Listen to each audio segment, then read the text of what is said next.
আলহামদুলিল্লাহ রাব্বিল আলামিন ওয়াসসালাতু ওয়াসসালামু আলা নবিয়িনা মুহাম্মদ ওয়া আলিহি ওয়া আসহাবিহি আজমাইন, আম্মা বা'দ। প্রশংসা কেবল আল্লাহ সুবহানাহু ওয়া তাআলার জন্য। দরুদ এবং সালাম নাজিল হোক প্রিয় নবী মুহাম্মদ মুস্তাফা সাল্লাল্লাহু আলাইহি ওয়াসাল্লামের প্রতি। আল্লাহুম্মা সাল্লি আলাইহি আল্লাহুম্মা বারিক আলাইহি।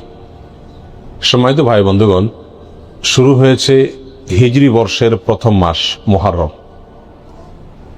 এই মুহররম মাস, এই মাসের কিছু জ্ঞাতব্য বিষয় আছে, এ মাসের কিছু তাৎপর্য আছে, এ মাসের কিছু করণীয় আছে, আবার কিছু বর্জনীয় কাজ আছে। আমরা সংক্ষেপে আজকে জেনে নিব যে মুহররম মাসের কি গুরুত্ব কোরআন এবং হাদিসের দৃষ্টিতে আছে এবং এ মাস উপলক্ষে একজন মুমিনের জন্য কি কি করণীয় আছে, আর এ মাস উপলক্ষে একজন মুমিনের জন্য কি কি বর্জনীয় আছে।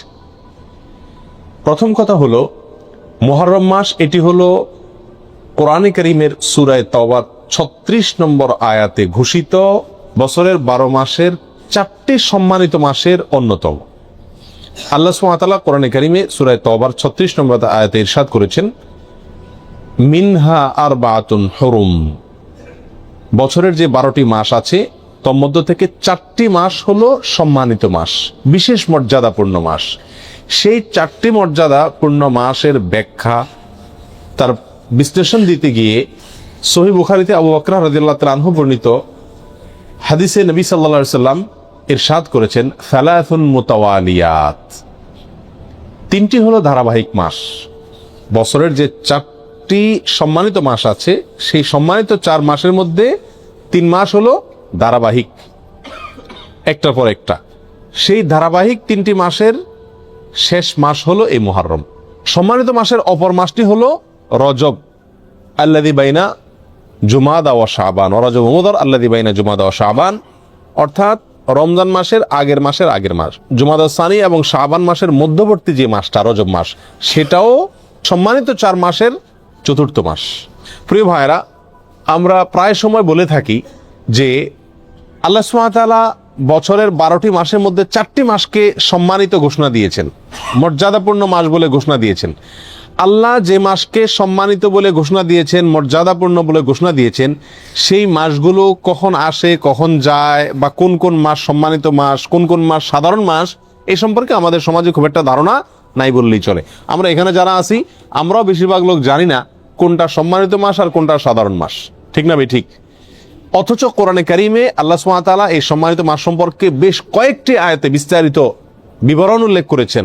নবী সাল্লাল্লাহু আলাইহি সাল্লাম একাধিক হাদিসে এ বিষয়ে আলোচনা করেছেন।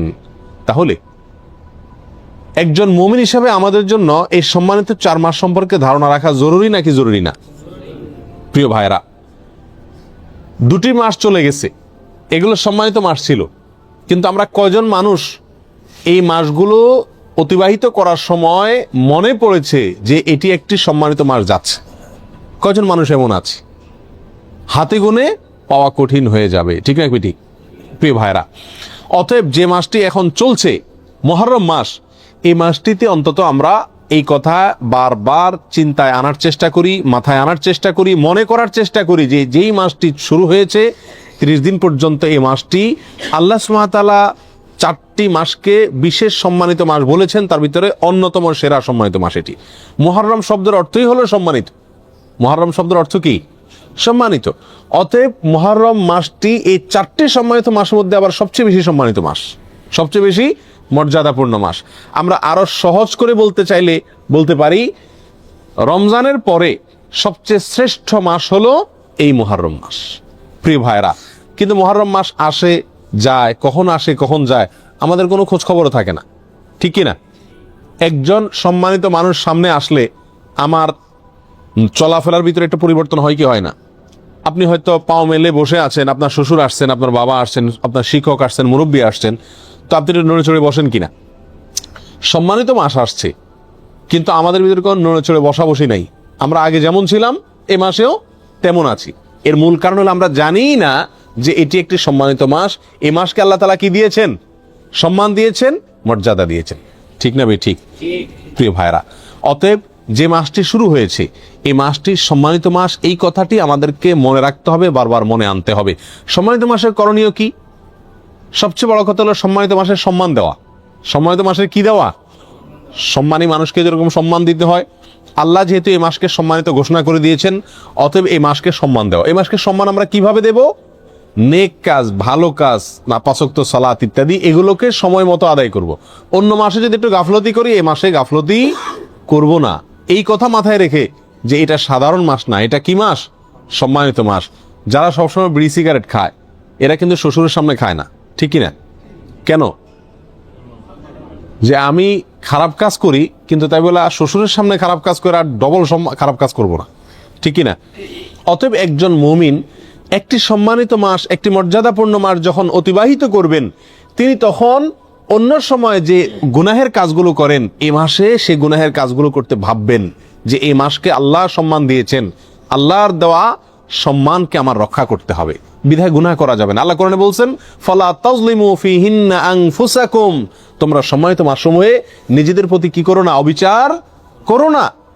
বিভিন্ন তাফসীরের কিতাবে উলামা ইকরাম লিখেছেন যে এখানে অবিচার করা বলতে আল্লাহ সুবহানাহু ওয়া তাআলা গুনাহের কথা বুঝিয়েছেন, অর্থাৎ এই সম্মানিত মাসসমূহে নিজের প্রতি নিজে অবিচার করো না, পাপাচার করে গুনাহের কাজ করে। অন্য সময়ও গুনাহ করা নিষেধ, কিন্তু সম্মানিত মাসে গুনাহ করার নিষেধাজ্ঞার মাত্রাটা আরো বেশি, গুরুত্বটা বেশি। প্রিয় ভাইরা, অতএব এই মাসে অন্তত মাঝে মধ্যে মনে করব, স্মরণ করার চেষ্টা করব যে এটি একটা কি মাস যাচ্ছে? সম্মানিত মাস যাচ্ছে। আর সম্মানিত 4টি মাস মুখস্থ করে নিব, জিলকদ, জিলহজ, মুহররম, আর 4 নম্বর হলো রজব, রমজান মাসের আগের মাস। মনে থাকবে তো ইনশাআল্লাহ? প্রিয় ভাইরা, মুহররম মাসের একটি বিশেষ করণীয় আছে, আর সেই করণীয়টা হলো এই মাসে বেশি বেশি নফল রোজা রাখা, নফল সিয়াম রাখা। নবী সাল্লাল্লাহু আলাইহি সাল্লাম সহিহ মুসলিমের হাদিসে আসছে, তিনি ইরশাদ করেছেন, আফদালুস সিয়ামি বা'দা রমাদান শাহরুল্লাহিল মুহাররম, রমজানের পরে সবচেয়ে উত্তম রোজা হলো আল্লাহর মাস মুহররম মাসের রোজা। আল্লাহর মাস মুহররম মাসের রোজা। মুহররম মাসকে কার মাস বলা হয়েছে ভাই? আল্লাহর মাস বলা হয়েছে। কে বলেছেন? রাসূল করিম সাল্লাল্লাহু আলাইহি ওয়াসাল্লাম। অতএব এই মাসটির বিশেষ মর্যাদা, এক তো সম্মানিত 4 মাসের একটি মাস, আরেকটি মর্যাদা পেলাম যে এই মাসকে আল্লাহর মাস বলে নবী সাল্লাল্লাহু আলাইহি ওয়াসাল্লাম এই মাসকে বিশেষ সম্মান দিয়েছেন। বলে অন্যগুলা কার মাস? অন্যগুলাও আল্লাহর মাস, কিন্তু এটাকে আল্লাহর দিকে সম্বন্ধ করে এই মাসের বিশেষ মর্যাদা, স্পেশাল মর্যাদার কথা ইঙ্গিত করা হয়েছে। প্রিয় ভাইরা, অতএব এই মাসের করণীয় হলো বেশি বেশি নফল রোজা রাখা। রমজানের পরে সবচেয়ে উত্তম নফল রোজার জন্য উত্তম মাস হলো এই মাস, নফল রোজার শ্রেষ্ঠ মাস মুহররম মাস। প্রিয় ভাইরা, আমরা বেশিরভাগ মানুষ মুহররম মাস উপলক্ষে আশুরার 1-2টা রোজা রাখি, ওইটা আশুরা উপলক্ষে, ওটা ভিন্ন।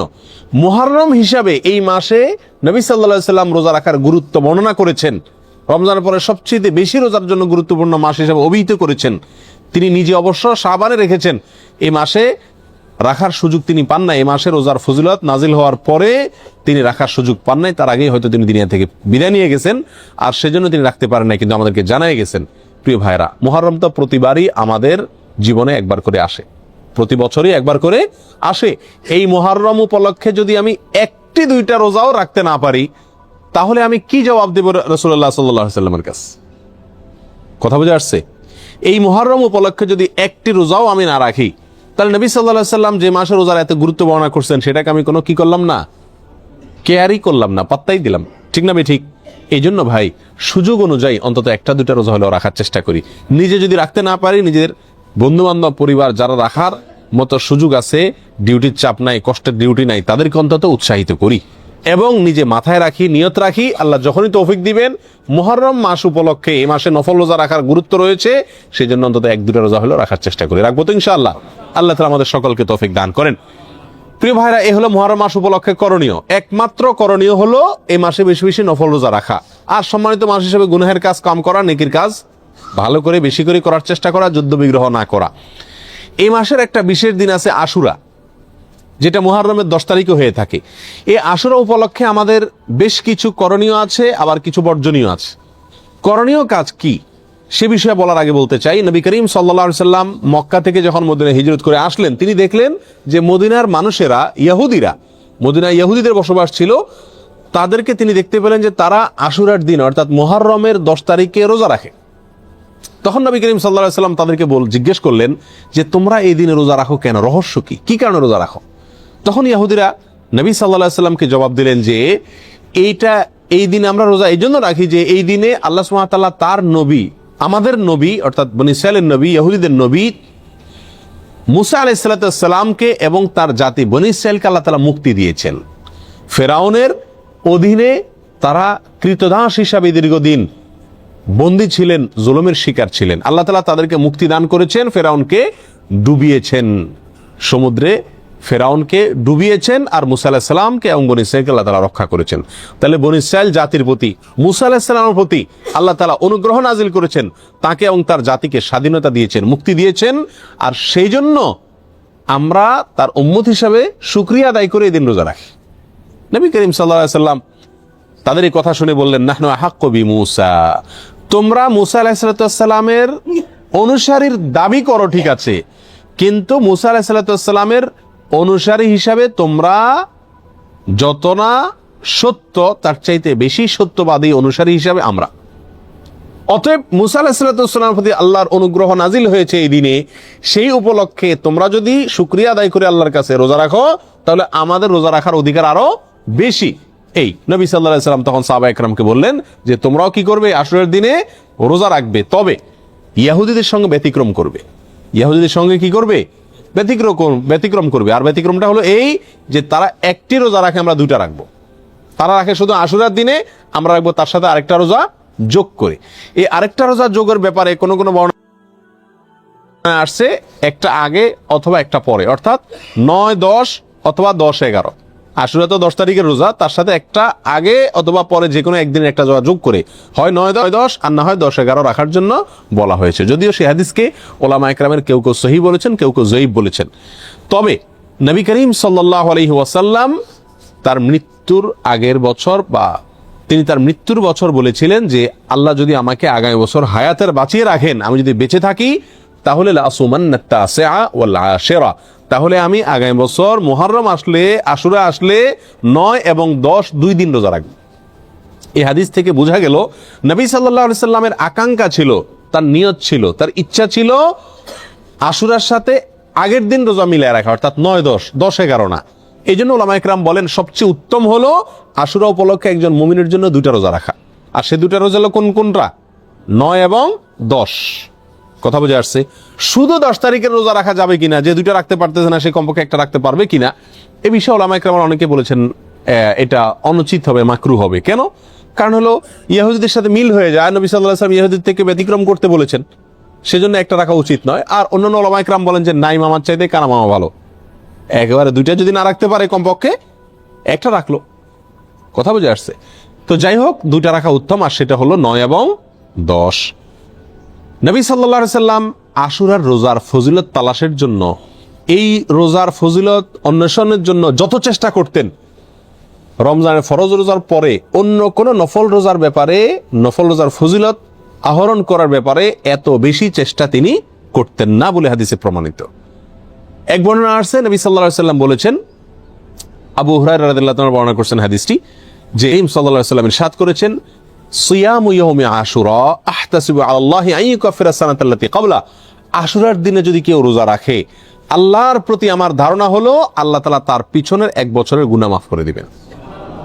ছোট ছোট যে অপরাধগুলো হয়ে থাকে এগুলো আল্লাহ তাআলা মাফ করে দিবেন যদি কেউ কি রাখে, আশুরার রোজা রাখে। প্রিয় ভাইরা, এই রোজার এত বেশি গুরুত্ব যে মদিনাতে সাহাবায়ে কেরাম ফরজ রোজা ছাড়া অন্য কোন নফল রোজার জন্য নিজের শিশুদেরকে রোজা রাখাইতেন না, বা রাখাইতেন বলে জানা যায় না, কিন্তু আশুরার রোজা তাদের ছোট ছোট শিশুদেরকে দিয়ে রাখাইতেন। এবং শুধু রাখাইতেন তা নয়, বাচ্চারা যাতে রোজাটা রাখতে পারে, যাতে ক্ষুধার তাড়নায় ভেঙে না ফেলে, সেজন্য তাদেরকে খেলনা ইত্যাদি দিয়ে ভুলায় রাখতেন। এইসব কিছু থেকে আশুরার রোজার গুরুত্ব একজন মুমিনের কাছে পরিষ্কারভাবে ফুটে ওঠে। এই জন্য ভাই, মুহররমের 10 তারিখে আমরা কি রাখবো? ইনশাআল্লাহ রোজা রাখবো, আর তার সাথে 9 তারিখ মিলিয়ে রাখবো। বাংলাদেশে যারা আছেন তারা বাংলাদেশে আকাশে যেহেতু একদিন পরে চাঁদ দেখা যায়, সৌদি আরবের পরে, আমাদের ভৌগোলিকভাবে আমাদের অবস্থানের কারণে একদিন পরে যেহেতু আমাদের আকাশে চাঁদ দেখা যায়, সেহেতু আমরা এদেশের একদিন পরেই সাধারণত কি রেখে থাকি, আপনার আশুরা রোজা রেখে থাকি। আল্লাহ তাআলা আমাদের সকলকে আমলটা করার তৌফিক দান করেন।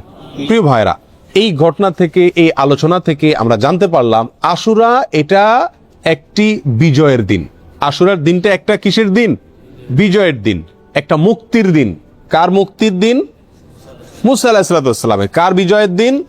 মুসা আলাইহিসসালাম এবং বনী ইসরাইলের। আল্লাহর একজন উলুল আজম নবী, একজন সিনিয়র একজন নবী মুসা আলাইহিসসালামের বিজয়ের দিন, তার প্রতি আল্লাহর রহম নাজিলের দিন, মুক্তির দিন, ঠিক কিনা? এবং সেই হিসাবে আমরা বলতে পারি এটা একটি মূলত সুখের দিন। একটি কিসের দিন? সুখের দিন। বিজয়ের দিন হিসাবে কি? সুখের দিন। আর এই জন্য তো শুকরিয়া আদায় করে রোজা রাখতে হয়। কিন্তু আমাদের দেশে শতকরা ৯৯ জন মানুষ আশুরা বলতে জানে এটা হলো শোকের দিন, সুখের উল্টা শোকের দিন, ঠিক না? ঠিক। আমাদের দেশে মানুষ জানে আশুরা মানে কারবালার দিন। আশুরা মানে কিসের দিন ভাই? কারবালার দিন। আশুরা আসলে মানুষ জানে যে এই দিনে কারবালা একটা নির্মম হত্যাকাণ্ডের ঘটনা ঘটেছিল, এটা মানুষ জানে। কিন্তু এর পিছনের যে ইতিহাস, এর যে আরো গোড়ার ইতিহাস, এর যে মূল এবং আসল ইতিহাস, মুসা আলাইহিসসালামের বিজয়ের ঘটনা, সেটা আমাদের দেশে মানুষ কি করে না? জানে না। প্রিয় ভাইরা, এই দিনটিতে বিজয় হয়েছিল মুসা আলাইহিসসালামের, সেটি হলো এই দিনের মূল ঘটনা, আসল ঘটনা। আর সেই ঘটনাকে কেন্দ্র করেই নবী সাল্লাল্লাহু আলাইহি ওয়াসাল্লাম রোজা রাখতে আমাদেরকে কি করেছেন? নির্দেশ করেছেন। সেটা আমাদের জন্য পালনীয়। কিন্তু একই দিনে ঘটনাচক্রে আরেকটি দুর্ঘটনাও ঘটে গিয়েছিল। একটি নির্মম, পৃথিবীর ইতিহাসের নির্মমতম হত্যাকাণ্ড ঘটে গিয়েছিল। নবী সাল্লাল্লাহু আলাইহি ওয়াসাল্লামের অত্যন্ত প্রিয় দৌহিত্র হোসেন রাদিয়াল্লাহু তাআলা আনহুকে অত্যন্ত নির্মমভাবে হত্যা করা হয়েছিল কারবালায়। প্রিয় ভাইরা, এই কারণে আমাদের অনেক ভাইরা মনে করেন যে তাহলে এই দিনে আর সুখ পালন করা যাবে না, এই দিনে আর আল্লাহর প্রতি শুকরিয়া আদায় করে রোজা রাখা যাবে না। তাহলে কি করতে হবে? শোক পালন করতে হবে। এই ঘটনাকে বোঝানোর জন্য একটা ছোট এক্সাম্পল, ছোট একটি উপমা দিয়ে থাকি। সেটা হলো, ধরুন 16 ডিসেম্বর আমাদের বিজয় দিবস। বাংলাদেশের মানুষকে আল্লাহ তাআলা বিজয় দান করেছেন 16 ডিসেম্বরে। 16 ডিসেম্বরের বিজয় দিবস মানে খুশির দিন, আনন্দের দিন, শুকরিয়া আদায় করার দিন। এই দিনে ঘটনাচক্রে যদি বিজয়ের ঘটনার বহু বছর পরে যদি এই দিনে কোনো দুর্ঘটনা ঘটে, কোনো বন্যা, প্লাবনে হাজার হাজার মানুষ মারা যায়, তাহলে কি এই দিনটা বিজয় দিবস পরিবর্তন হয়ে শোকের দিবস হয়ে যাবে? কখনো হবে? এটা সম্ভব কোনোদিন? বড়জোর এরকম হতে পারে, বিজয় দিবসের আলোচনা বা বিজয় দিবসটা আসলেই ওই দুর্ঘটনার পর থেকে যতবার বিজয় দিবস আসবে, বিজয় দিবসে আলোচনা আসবে, তখন মানুষের মনে পড়বে, মানুষ স্মরণ করবে, বলবে যে এটি আমাদের বিজয় দিবস, খুশির দিবস হলেও দুঃখজনকভাবে এই দিনে একটি বিচ্ছিন্ন দুর্ঘটনাও ঘটে গিয়েছিল, ঠিক না? ঠিক। কিন্তু এই দিনের আসল ঘটনা বিজয়কে ভুলে গিয়ে শোক পালন করা, এটা কোনোদিন হবে? যৌক্তিক হবে? হবে না। অতএব কারবালার যে ঘটনা ঘটেছিল সেটাও 10 মুহররম ঘটেছিল, কিন্তু এই দিনে আসল যে ঘটনা ঘটেছে মুসা আলাইহিসসালামের বিজয়, সেটা কোনোদিন চাপা পড়ে যাওয়া এটা যুক্তিসঙ্গত নয়। বিধায় একজন মুমিন আশুরা আসলে সর্বপ্রথম তার মাথায় চলে যাবে কোন দিন? মুসা আলাইহিসসালামের বিজয়ের দিন। এরপরে পাশাপাশি একই দিনে যেহেতু আরেকটি নির্মম ঘটনা ঘটেছে, সেটাও তার মনে আসতে পারে। এবং সে উপলক্ষে হোসেন রাদিয়াল্লাহু তাআলা আনহু সহ তার পরিবারের সদস্যরা যারা নির্মমভাবে নিহত হয়েছিলেন, হত্যা করা হয়েছিল, তাদের জন্য আল্লাহ সুবহানাহু ওয়া তাআলার কাছে দোয়া করতে পারেন। যারা হত্যায় জড়িত ছিল তাদেরকে আল্লাহ সুবহানাহু ওয়া তাআলা পৃথিবীর ইতিহাসের নিকৃষ্টতম সাজা যেন তাদেরকে দেন, সেজন্য আল্লাহর কাছে আরজি পেশ করতে পারেন। কিন্তু তাই বলে আপনি কি করতে পারেন না? তাজিয়া মিছিল, শোক মিছিল এগুলা বের করতে পারেন না। কারণ ইসলাম 3 দিনে বেশি কোনো মৃত্যুতে, কোনো দুর্ঘটনায় শোক পালন করার সুযোগ, অনুমতি দেয় নাই। অতএব রাজনৈতিক আপনার বিভিন্ন দলগুলো তাদের শোক পালন করে থাকে বছরকে বছর, যুগ যুগ ধরে, সেটা ভিন্ন বিষয়। কিন্তু ইসলামী শরীয়তে কোনো মানুষের মৃত্যুর পরে 3 দিনের বেশি শোক পালন করার কোনো সুযোগ, অনুমোদন নাই। প্রিয় ভাইরা, অতএব আশুরা উপলক্ষে প্রথম আমাদেরকে খেয়াল রাখতে হবে যে আমাদের ধারণাটাকে পরিবর্তন করতে হবে। এই দিনটি কারবালার দিন নয়, এই দিনটি হলো মুসা আলাইহিস সালামের বিজয়ের দিন। পাশাপাশি কারবালা ঘটনাও ঘটেছে। আল্লাহ তাআলা আমাদেরকে সঠিকটা বুঝার তৌফিক দান করেন। প্রিয় ভাইয়েরা, এখন আমরা এই দিনে কি আসলে যেহেতু 2টা ঘটনায় ঘটছে, কোনটাকে আমরা বড় করে দেখব? মুসা আলাইহিস সালামের বিজয়কে বড় করে দেখব, নাকি হোসেন রাদিয়াল্লাহু তাআলা আনহুর মৃত্যুকে, শাহাদাতকে, শোকের দিনটাকে, শোকটাকে বড় করে দেখব? কোনটাকে বড় করে দেখব? মুসা আলাইহিস সালামের বিজয়টাকে বড় করে দেখব। কেন? দুই কারণ। নাম্বার এক, মুসা আলাইহিস সালামের বিজয়ের খবর দিয়ে গেছেন মুহাম্মদ সাল্লাল্লাহু আলাইহি ওয়াসাল্লাম, এবং তিনি ওই বিজয় পালন করা, রোজা রাখার মাধ্যমে সেই বিজয় পালন করার জন্য আমাদেরকে শিক্ষা দিয়ে গেছেন। ঠিক না ঠিক? শুকরিয়া আদায় করার জন্য রোজা রাখার আদর্শ তিনি রেখে গেছেন। তার আদর্শ পরিবর্তন হওয়ার কোনো সুযোগ আছে? আল্লাহ সুবহানাহু ওয়া তাআলা বলেছেন, আল ইয়াউমা আকমালতু লাকুম দীনাকুম ওয়া আতমামতু আলাইকুম নিআমাতি ওয়া রাদিতু লাকুমুল ইসলামা দীনা। তোমাদের প্রতি আজ আমি ইসলামকে পরিপূর্ণ, আমার নিয়ামতকে পরিপূর্ণ করে দিয়েছি। ইসলামের মধ্যে নবী সাল্লাল্লাহু আলাইহি সাল্লামের ইন্তেকালের পরে, তার মৃত্যুর পরে আর কোন জিনিস যোগ হওয়া অথবা বিয়োগ হওয়ার কোনো সুযোগ নাই। অতএব নবী সাল্লাল্লাহু আলাইহি সাল্লামের মৃত্যুর বহু বছর পরে কারবালার ঘটনা ঘটেছে, বিধায় কারবালার ঘটনাকে কেন্দ্র করে কোনো কর্মসূচি যদি দিতে হয়, একই দিনে নবী সাল্লাল্লাহু আলাইহি সাল্লামের কর্মসূচি থাকে, দেওয়া কর্মসূচি থাকে, তাহলে কোনটা অগ্রাধিকার পাওয়ার কথা? নবী সাল্লাল্লাহু আলাইহি সাল্লামের দেওয়া কর্মসূচি, তার শেখানো বাতানো আমলের অগ্রাধিকার হওয়া যুক্তির দাবি। ঠিক না ঠিক? প্রিয় ভাইয়েরা, অতএব এই দিনে আমাদের যে ভুল একটি কালচার আমাদের সমাজে প্রচলিত আছে, সেটা হলো এই দিন উপলক্ষে আমাদের সমাজে সবচেয়ে বড় ভুল, এই দিন উপলক্ষে সবচেয়ে বড় ভুল হলো যে এই দিনটাকে আমরা মনে করি কারবালার দিন। এই দিনটার আসল ইতিহাসটাকে আমরা জানি না। প্রিয় ভাইরা, এর পিছনে আমাদের মিডিয়ার বিশাল বড় ভূমিকা। আমাদের দেশে যে সমস্ত মিডিয়া আছে, সেটা প্রিন্ট মিডিয়া হোক আর ইলেকট্রনিক মিডিয়া হোক, এই সব মিডিয়াগুলো সব সময় দেখবেন সুন্নাহকে কখনো এরা প্রচার করে না, সবসময় বেদাতকে ফলাও করে এবং প্রচার করে, সুন্নাহকে দমিয়ে রাখার চেষ্টা করে মিডিয়াগুলো। যেমন এই আশুরাকে কেন্দ্র করে আপনারা দেখবেন ঢাকা শহরের পুরান ঢাকায় মিরপুরে দুই একটা জায়গাতে 200, 150, 100 ছোট ছোট বাচ্চা পোলাপান, এরা তাজিয়া মিছিল মানে শোক মিছিল বের করে, কারবালার ঘটনাকে স্মরণ করে আশুরার দিনে শোক মিছিল বের করে। ওই মিছিলের ঘটনাকে, ওই মিছিলকে আপনার সারাদিন টেলিভিশন, রেডিও, পত্রপত্রিকায় ফলাও করে প্রকাশ করে, এবং ওই দিনের সংবাদের অন্যতম শিরোনাম থাকে সমস্ত মিডিয়াগুলোতে, আজ পবিত্র আশুরা। আজকের এই দিনে মহানবী হযরত মুহাম্মদ সাল্লাল্লাহু আলাইহি সাল্লামের প্রিয় দৌহিত্র হুসাইন রাদিয়াল্লাহু তাআলা আনহুকে কারবালার প্রান্তরে, ইরাকের কারবালার প্রান্তরে নির্মমভাবে শহীদ করেছে অমুক অমুক অমুক অমুকে। এখানে বলতে বলতে কোনো মিডিয়াতে, বিশেষ করে রেডিও চ্যানেলগুলোতে বিশিষ্ট সাহাবী, কোরআনের লেখক, ওহীর লেখক মুআবিয়া রাদিয়াল্লাহু তাআলা আনহুকে অকথ্য ভাষায় গালিগালাজ করা হয়। কথা বুঝে আসছে? এবং সংবাদে আরো বলা হয় এই দিনটি উপলক্ষে রাজধানী ঢাকা সহ দেশের বিভিন্ন জায়গায় তাজিয়া মিছিল বের করা হয়েছে, অর্থাৎ শোক মিছিল বের করা হয়েছে। প্রিয় ভাইয়েরা, 150-200 লোকের 2-3টা মিছিল, এটা সারাদিন সংবাদে বলে। একই দিনে মহানবী হযরত মুহাম্মদ সাল্লাল্লাহু আলাইহি সাল্লামের সুন্নাহকে পালন করতে গিয়ে, নির্দেশকে পালন করতে গিয়ে সারা দেশে লক্ষ লক্ষ মানুষ নফল রোজা রেখেছেন, সেই কথা কিন্তু কোনো মিডিয়া কি করে না, বলে না। যার কারণে মানুষ ওই ভুলটা জানে, সঠিকটা জানে না, বেদাত জানে, সুন্নাহ জানে না, একটা জানে আরেকটা জানে না। ঠিক না ঠিক?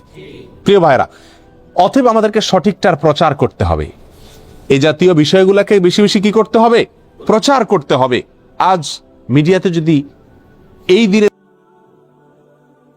মূল ঘটনা যেটি হাদিসে বর্ণিত হয়েছে সেটি যদি আসতো, পাশাপাশি কারবালা ঘটনাও আসতো, তাহলে সেটা কি ছিল না? দোষণীয় ছিল না। আল্লাহ তাআলা আমাদের সকলকে আশুরা উপলক্ষে যে সমস্ত ভুল ধারণা আছে, ভ্রান্ত ধারণা আছে, সেগুলোকে সংশোধন করবার তৌফিক দান করুন। আল্লাহ তাআলা আমাদের সকলকে আশুরা উপলক্ষে একমাত্র আমল হলো নফল রোজা রাখা। আর আমাদের তাজিয়া মিছিল যারা করে, তারা চাঁদা রাদা উঠায় ওই দিন ভালো করে আরো খিচুড়ি খায়। যেদিন হাদিসে নফল রোজা রাখতে বলছে, কানাই বন্ধ করতে বলছে, তারা ওই দিন আরো বেশি কি খায়? খিচুড়ি খায়। ডেক বসায় দেখবেন মনে মনে, এবং খিচুড়ি পাকায়, বিতরণ করে খায়। প্রিয় ভাইরা, এই দিনটি নফল রোজার দিন, এই দিনটি মুসা আলাইহিস সালামের বিজয়ের দিন, পাশাপাশি একটি নির্মম ঘটনার দিন। কোন মুমিনের জন্য এটা কষ্টের কারণ না হয়ে থাকতে পারে না। নবী সাল্লাল্লাহু আলাইহি সাল্লামের প্রিয় নাতিকে নির্মমভাবে হত্যা করা হয়েছে সপরিবারে, এই ঘটনায় ব্যথিত না হয়ে কোনো মুমিন থাকতে পারে না। অতএব আমরা সকলেই ব্যথিত। আমরা আল্লাহর কাছে বিচার চাই হত্যাকারীদের, আল্লাহর কাছে মর্যাদা চাই নিহতদের। কিন্তু তাই বলে নবী সাল্লাল্লাহু আলাইহি সাল্লামের বাতানো আমল, আদর্শ, সুন্নাহ সেটা চাপা পড়ে যাবে, ভুলে যাব আমরা। এর চাইতে জুলুমের কথা, এর চাইতে অবিচারের কথা আর কিছুই হতে পারে না। আল্লাহ তাআলা আমাদের সকলকে মুহররম মাসের তাৎপর্য করণীয়, আশুরার তাৎপর্য করণীয়, ভুল ধারণাগুলোকে সংশোধন করবার এবং বর্জনীয় কাজগুলোকে ছাড়বার তৌফিক আল্লাহ তাআলা দান করুন। হিজরি বর্ষের প্রথম মাস, এই মাসটির বেশ কিছু তাৎপর্য আছে, কোরআন এবং সুন্নাহর দৃষ্টিতে, এবং করণীয় আছে। পাশাপাশি এই মাস সম্পর্কে বেশ কিছু ভুল ধারণা আছে, বেশ কিছু কুসংস্কার আছে। তো এই মাসের তাৎপর্য, গুরুত্ব, করণীয় এবং বর্জনীয়, এই তিন বিষয়ে আমরা সংক্ষেপে কিছু কথা শুনবো আল্লাহ সুবহানাহু ওয়া তাআলা তৌফিক দান করলে। মুহররম মাস এটা সম্মানিত 4 মাসের একটা মাস। আল্লাহ সুবহানাহু ওয়া তাআলা কোরআনে কারীমের ভিতরে 4টি মাস সম্মানিত হওয়ার কথা বলেছেন। সূরা তাওবায় সেই 4টি মাসের সম্মান প্রসঙ্গে একাধিক আয়াতে আল্লাহ সুবহানাহু ওয়া তাআলা বিস্তারিত আলোচনা করেছেন। সেই সম্মানিত 4 মাস কোন কোন মাস সে ব্যাপারে আবু বাকরাতা রাদিয়াল্লাহু তাআলা আনহু বর্ণিত সহিহ বুখারীর হাদিসে আসছে, নবী সাল্লাল্লাহু আলাইহি ওয়াসাল্লাম বলেছেন, সালাসুন মুতাওয়ালিয়াত, 3টি হলো ধারাবাহিক মাস, আর সে 3টি হলো জিলকদ, জিলহজ এবং এই যে মুহররম মাস এটি। আর আরেকটি মাস হলো ওয়া রজব ও মুদর আল্লাযী বাইনা জুমাদা ওয়া শাবান, আরেকটা হলো রমজানের আগের মাসের আগের মাস রজব মাস, যেটা জুমাদা সানি এবং শাবানের মাঝামাঝি মাস, সেইটা হলো 4র্থ মাস। আর এই 3টা, মোট 4টা মাস। এই মাসগুলোকে আল্লাহ সুবহানাহু ওয়া তাআলা সম্মানিত বলে ঘোষণা করেছেন, এবং এই মাসগুলোকে আল্লাহ সুবহানাহু ওয়া তাআলা মর্যাদা দিয়েছেন। আর সেজন্য এই মাসগুলোকে সম্মান দেওয়া, এগুলোর মর্যাদা দেওয়া একজন ইমানদার হিসাবে আমাদের সকলের কর্তব্য। এই মাসগুলোতে পাপাচার না করা। আল্লাহ সুবহানাহু ওয়া তাআলা বলেছেন, ফালা তাজলিমু ফিহিন্না আনফুসাকুম, এই সম্মানিত মাসগুলোতে তোমরা নিজেদের প্রতি নিজেরা অবিচার করো না। মুফাসসিরিন ইকরামের অনেকেই বলেছেন এখানে অবিচার করা বলতে পাপাচার করা, গুনাহের কাজ করা, অর্থাৎ অন্য সময় গুনাহের কাজ করা তো জঘন্য, এই সম্মানিত মাসে গুনাহের কাজ করা, পাপের কাজ করা, অন্যায় করা আরো বেশি জঘন্য। কারণ একটা অন্যায় কাজ একজন সম্মানিত মানুষের সামনে করা, এটা ডবল অন্যায়। সম্মানিত মানুষের অসম্মান হয়, আবার অন্যায় কাজ করা হয়। এই জন্য এই মাসগুলোতে অন্যায় থেকে বেঁচে থাকার জন্য বিশেষভাবে চেষ্টা করা দরকার, সচেষ্ট থাকা দরকার। কারণ আল্লাহ তাআলা এই মাসগুলোকে কি দিয়েছেন? সম্মান দিয়েছেন। আল্লাহর সম্মান, আল্লাহর দেওয়া সম্মান রক্ষা করার জন্য এই মাসগুলোতে পাপের কাজে একটু পিছপা হওয়া একজন মুমিনের উচিত, এবং নেকের কাজে, রুটিন নেকের কাজ যেগুলো, সেগুলোতে অগ্রসর হওয়া উচিত। অতএব এই সম্মানিত মাসের অন্যতম প্রধান এই করণীয়, এটি আমরা মাথায় রাখবো ইনশাআল্লাহ। এই মুহররম মাস আবার সম্মানিত মাসগুলোর ভিতরে অনেক উলামা ইকরামের মতে সবচাইতে শ্রেষ্ঠ। সম্মানিত যে 4টা মাস আছে তার ভিতরে সবচাইতে শ্রেষ্ঠ, এবং রমজানের পরেই মর্যাদার বিচারে শ্রেষ্ঠ মাস হলো এই মুহররম মাস। মুহররম শব্দের অর্থই হলো সম্মানিত। মুহররম শব্দের অর্থই কি? সম্মানিত। এই মাসটার নামই হলো সম্মানিত মাস, এবং হাদিসে এটাকে আল্লাহর মাস বলা হয়েছে। সব মাসই আল্লাহর, সব দিনই আল্লাহর, সব সময়ই আল্লাহর, কিন্তু এটাকে হাদিসে নবী করিম সাল্লাল্লাহু আলাইহি ওয়াসাল্লাম শাহরুল্লাহ, সহিহ মুসলিমের হাদিসে শাহরুল্লাহ বলেছেন, অর্থাৎ আল্লাহর মাস। আল্লাহর দিকে সম্বন্ধ করে এই মাসটির মর্যাদা আরো বৃদ্ধি করা হয়েছে। এই জন্য সম্মানিত 4 মাসের ভিতরে আবার এই মুহররম মাসের সম্মানটা তুলনামূলক বেশি। সেজন্য এই মাসটার প্রতি আমরা বিশেষ খেয়াল রাখবো ইনশাআল্লাহ। প্রিয় ভাইরা, একটা কথা আমরা বারবার বলে থাকি, সেটা হলো সম্মানিত মাস কখন আসে কখন যায় আমাদের দেশের সাধারণ মানুষ বেশিরভাগ লোক জানেও না। আপনি যদি বুঝতে পারেন যে এই যে চাঁদটা উঠতেছে সামনে, এই মাসটা সম্মানিত মাস, তাহলে আপনি ওই মাসের সম্মান দেখানোর চেষ্টা করতে পারেন। কিন্তু আপনি টেরই না পান কখন মাস আসলো কখন গেল, কোনটা সম্মানিত কোনটা সাধারণ, তাহলে তো আপনি সে মাসের সম্মান দেওয়া, মর্যাদা দেওয়ার সুযোগই পাবেন না। এই জন্য এই ধারণাটি বিলুপ্ত হয়ে গেছে, যেহেতু সমাজ এটার ব্যাপক প্রচার করা দরকার, যে বছরে হিজরি বর্ষের 12টি মাসের মধ্যে 4টি মাসকে আল্লাহ তাআলা সম্মানিত ঘোষণা করছেন কোরআনে। খুচরা কোনো বিষয় কোরআনে থাকে না, এবং সে সম্পর্কে আল্লাহ তাআলা বিশদ বিবরণ দিয়েছেন, সম্মান কিভাবে আমরা দেখাবো, অপপ্রচার করা যাবে না ইত্যাদি, যুদ্ধ বিগ্রহ করা যাবে না। এবং এই সম্মানিত 4 মাসের বিস্তারিত বিবরণ নবী করিম সাল্লাল্লাহু আলাইহি ওয়াসাল্লাম সহিহ বুখারীর হাদিসে বর্ণনা করেছেন। অতএব একজন মুসলিম হিসাবে আমাদের কর্তব্যের অংশ হলো এই মাসগুলো যখন আসে বিশেষভাবে নড়ে চড়ে বসে সম্মান করা। আপনি একভাবে বসে আছেন ঠ্যাং ট্যাং সব মেলে দিয়ে, হঠাৎ করে আপনার শ্বশুর আসছেন, আপনার ভেতরে এক ধরনের পরিবর্তন আসবে কিনা, একটু নড়ে চড়ে বসবেন কিনা। আপনার বাবা আসছেন, একটু নড়ে চড়ে বসবেন কিনা, এর মানে আপনি তাকে সম্মানিত মনে করছেন। একজন সাধারণ মানুষ আসলে হয়তো আপনি নড়ে চড়ে বসবেন না, কিন্তু আপনার সম্মানিত কোনো মানুষ আসলে আপনার মধ্যে এক ধরনের পরিবর্তন আসবে। এই জন্য ভাই সম্মানিত 4টি মাস যখন আসে একজন মুমিন নড়ে চড়ে বসবে। সে যদি মুহররম মাস আর সফর মাস এই দুটার ভিতরে তার কোনো কি না থাকে, তার কর্ম, তার কথা, তার কাজ কাম ইত্যাদিতে যদি কোনো ব্যবধান না থাকে, তার মানে আল্লাহ যে মাসটাকে সম্মান দিলেন সেটাকে সে কেয়ার করলো না। ঠিক না ভাই? ঠিক। আর বর্তমান সমাজের প্রায় সমস্ত লোক, ইল্লা আমার রাহিমা রব্বি, হাতে গোনা কিছু লোক ছাড়া প্রায় সকল লোক আমরা সম্মানিত মাস আর সাধারণ মাসের ভিতরে আমাদের তেমন কোনো পার্থক্য নাই, দৈনন্দিন রুটিনের ভিতরে তেমন কোনো পরিবর্তন নাই। এই জন্য ভাইরা, দুইটা সম্মানিত মাস কিন্তু অলরেডি চলে গেছে, একটা জিলকদ, একটা জিলহজ। তো এই যে দুটি সম্মানিত মাস গেল, অন্য সব আমল আপনি বাদ দেন, এই 60 দিনের ভিতরে, এই 2 মাসের ভিতরে আপনার মাথায় কয়বার এই চিন্তাটা আসছে যে যে দিনটা যাচ্ছে, যে সময়টা যাচ্ছে, এটা আল্লাহ ঘোষিত সম্মানিত মাস? এই চিন্তাটা কয়বার আসছে? যারা নিয়মিত নামাজ রোজা করেন আলহামদুলিল্লাহ, তাদের ভিতরে আপনি খবর নিয়ে দেখেন, আপনি নিজেরটা নিজে চিন্তা করেন। এই জিলহজ মাস গেল, এই মাসে কোরবানির কথা বারবার মনে পড়ছে, কোরবানি করছেন, ভালো কথা, কিন্তু এই মাসটা সম্মানিত মাস, কোরবানির আগে পরের দিনগুলোও মর্যাদাপূর্ণ দিন। এই কথাটা অন্তত মাথায় আসছে, মর্যাদা, এটা মাথা আসলেও তো এটার প্রতি বিশেষ সম্মান মন থেকে তৈরি হয়। ঠিক না ভাই? ঠিক। সেটাই বা আমাদের কতবার হয়েছে? এর উত্তরে আমার মনে হয় বেশিরভাগ লোক বলবেন যে একবারও হয় নাই। কি বলেন? আপনাদের কয়জনের মনে পড়ছে যে এটা সম্মানিত মাস? বলেন। একজন পাওয়া গেছে। তো ভাইরা, সেই জন্য এই মাসটি সম্মানিত, এই মাসটি মর্যাদাপূর্ণ, এই ধারণাটি সমাজে ব্যাপকভাবে প্রচার করা দরকার। সামনের যে মাসটি আসছে সেটি এই সম্মানিত মাসের সিরিয়াল বাই 3টি মাসের শেষ মাস, আবার সেটা হলো মর্যাদার দিক থেকে সবচেয়ে সম্মানিত। বিধায় এই জিনিসগুলো আমরা কি রাখবো? ইনশাআল্লাহ মাথায় রাখবো। মুহররম মাসের একটা বিশেষ আমল আছে, বিশেষ গুরুত্ব আছে। সেটা কি? সহিহ মুসলিম হাদিসে আসছে, নবী করিম সাল্লাল্লাহু আলাইহি ওয়াসাল্লাম ইরশাদ করেছেন যে আফদালুস সিয়ামি বা'দা রমাদান শাহরুল্লাহিল মুহররম, রমজানের পরে সবচেয়ে উত্তম রোজার মাস হলো মুহররম মাস, আল্লাহর মাস মুহররম মাস। নবী সাল্লাল্লাহু আলাইহি ওয়াসাল্লাম এখানে কি বলেছেন? আল্লাহর মাস বলেছেন। রমজানের পরে সবচাইতে উত্তম, সম্মানিত, মর্যাদাপূর্ণ মাস হলো আল্লাহর মাস মুহররম মাস। অর্থাৎ রমজানের পরে নফল রোজার শ্রেষ্ঠ মাস, নফল রোজার শ্রেষ্ঠ মাস হলো মুহররম মাস। নবী সাল্লাল্লাহু আলাইহি ওয়াসাল্লাম যে মাসকে নফল রোজার জন্য সবচেয়ে শ্রেষ্ঠ বলেছেন, সেই মাসে আমরা আশুরার রোজা বাদ দিই। আশুরার একটা বিশেষ তাৎপর্য আছে। মাস হিসাবে মুহররম মাসে নফল রোজা রাখার তৌফিক কয়জন মানুষের হয় বলে? খুবই কম। অন্তত 1-2টা রোজাও যদি আপনি সারা মাসে রাখেন, এই নিয়তে যে নবী সাল্লাল্লাহু আলাইহি ওয়াসাল্লাম এই মাসে বিশেষ নফল রোজা রাখতে বলেছেন, আমি সেটার উপর আমল করার জন্য অন্তত 1-2টা রোজা রাখলাম, তবুও তো আপনি হাদিসটার উপরে কি করতে পারলেন? আমল করতে পারলেন।